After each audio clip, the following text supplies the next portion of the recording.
कानी बहू। किशोरी लाल जी के बेटे राघव की शादी की बात जगह जगह चल रही थी, लेकिन किशोरी लाल जी को कोई लड़की पसंद ही नहीं आती थी। और उसकी एक ही वजह थी, किशोरी लाल जी का लालची होना।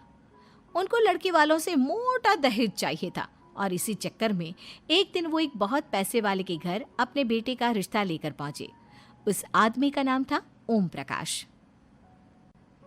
देखे किशोरी लाल जी, मेरी एक ही बेटी है और मेरी सारी संपत्ति जायदाद सब कुछ मेरी बेटी नैना का ही है। पापा, नाम से लगता है बहुत खूबसूरत होगी। कितना अच्छा नाम है ना, नैना। ओ, वैसे बात तो सही है आपकी। अब इतना पैसा है, जमीन जायदाद है, इकलौती बेटी, आप भी क्या करेंगे? सब कुछ उसे ही देंगे ना। बिल्कुल ठीक पहचाना आपने। बस बेटी की शादी और सारी जायदाद उसके नाम। पापा, बिना देखे हाँ कर दीजिए ना। इतना अच्छा रिश्ता फिर कहाँ मिलेगा? माला माल हो जाएंगे हम। मैं अपनी बेटी को बुलाता हूँ। अरे नहीं नहीं नहीं नहीं, आपकी बेटी का नाम नैना है, सुनकर ही लगता है बहुत सुंदर होगी। रहने दीजिए अंकल, मैं तो आपकी बेटी के नाम से ही इतना खुश हो गया हूँ कि उसे बिना देखे शादी करने को तैयार हूँ। अब तो मैं उसका चेहरा सीधे शादी के बाद ही देखूंगा। और इस तरह राघव नैना का चेहरा नहीं देखता और उससे शादी कर लेता है। शादी के बाद अपनी सुहाग रात पर जब राघव नैना का घूंघट उठाकर देखता है तो नैना की आंखें बंद थी। कितनी खूबसूरत हो तुम नैना, जरा अपनी आंखें खोलकर मेरी तरफ देखो तो सही। नहीं, मुझे शर्म आती है।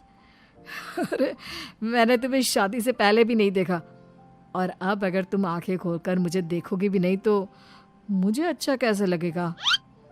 इससे पहले कि नैना अपनी आंखें खोलकर राघव की तरफ देखती, अचानक से लाइट चली गई और राघव नैना को पूरी तरह से देख भी नहीं पाया।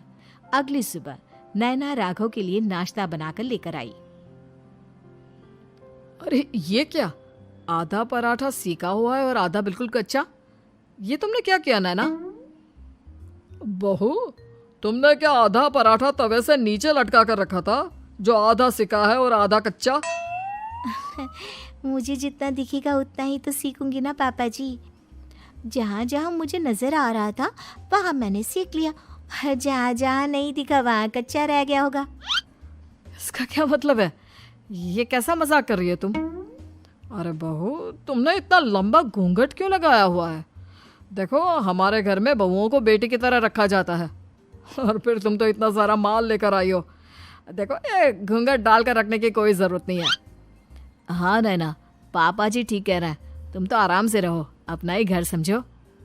नैना अचानक से अपना घूंघट उठा लेती है। अरे ये क्या पापा, नैना की तो एक आंख फूटी हुई है। नाम से नैना, लेकिन ये तो कानी बहू निकली।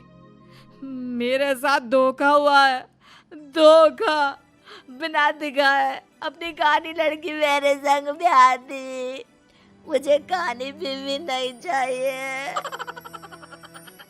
मुझे अभी ओम प्रकाश जी से बात करनी पड़ेगी। आखिर उन्होंने मेरे साथ ऐसा किया क्यों? अरे, आप लोगों ने ही तो पापा से कहा था कि आप लोग शादी से पहले मुझे देखना नहीं चाहते। अब मेरे पापा पर क्यों इल्जाम लगा रहे हैं? अरे लेकिन उन्हें बताना तो चाहिए था ना कि तुम कानी हो, एक आंख से तुम्हें दिखाई नहीं देता। किशोरी लाल और राघव नाराज होकर ओम प्रकाश को अपने घर बुलाते हैं। पापा जी, ये आपने क्या किया? शादी से पहले बताया क्यों नहीं कि नैना की आंखों में परेशानी है? अरे, आप ही ने तो लड़की देखने से मना कर दिया था। अरे लेकिन आप बता तो सकते थे। आपको तो हमारी बेटी की प्रॉपर्टी चाहिए थी, वो भी पूरी की पूरी। अब क्या हुआ अगर उसे आधा दिखाई देता है? प्रॉपर्टी तो आपको पूरी मिल गई ना। अरे ये क्या बात हुई? मेरी शादी प्रॉपर्टी से नहीं, आपकी बेटी से हुई है। अब ये तो पहले सोचना चाहिए था, तब तो मेरी प्रॉपर्टी देखकर तुम्हारी जुबान लप लपा रही थी। लेकिन मैं कानी लड़की को अपनी बीवी बनाकर नहीं रख सकता। पापा, कुछ करिए ना आप। हाँ, करता हूँ। देखिए ओम प्रकाश जी, आप हमारे साथ ऐसा नहीं कर सकते। और तुम देखो, अगर तुमने मेरी बेटी से शादी तोड़ी ना, तो जो भी प्रॉपर्टी मैंने तुम्हें दी है वो तो पूरी की पूरी वापस ले ही लूँगा, और आधी प्रॉपर्टी तुम्हारी भी लूँगा। अरे मेरी आधी प्रॉपर्टी भला क्यों लेंगे आप? इसलिए क्योंकि मेरी बेटी को आधा नज़र आता है और उसकी नज़र अभी तक तुम्हारी आधी जायदाद पर ही पड़ी है। अब तुम उसे घर से निकालोगे तो कुछ तो लेकर जाएगी ना। और अगर हम आपकी बेटी को अपने घर की बहू बना कर रखे तो? तो तुम्हारी पूरी प्रॉपर्टी तुम्हारी ही रहेगी, और जो मैंने तुम्हें दिया है ना, उसमें से बस मैं आधा लेकर जाऊंगा। अरे लेकिन अब आप अपनी दी हुई प्रॉपर्टी में से आधी वापस क्यों लेकर जाएंगे?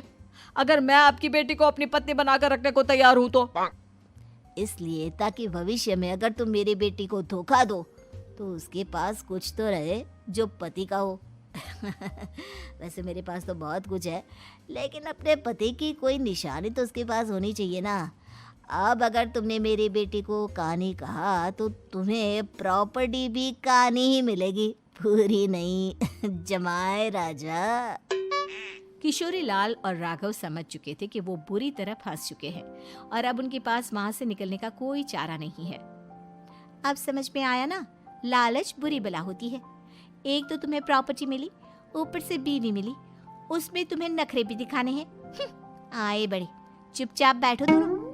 कुछ दिनों के बाद नैना राघव की कार लेकर बाजार घूमने निकलती है और जब कार लेकर वापस आती है, ये क्या? एक तरफ से मेरी गाड़ी पूरी खराब हो चुकी है।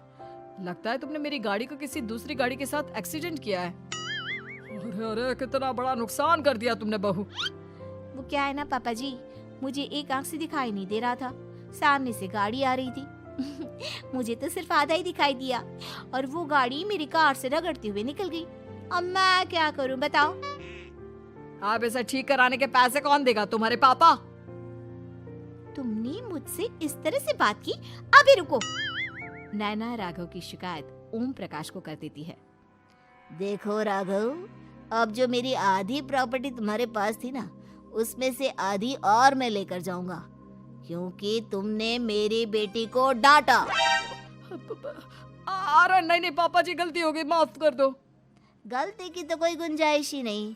अगली बार मेरी बेटी को डांटा तो बची हुई आधी में से आधी और ले जाऊंगा।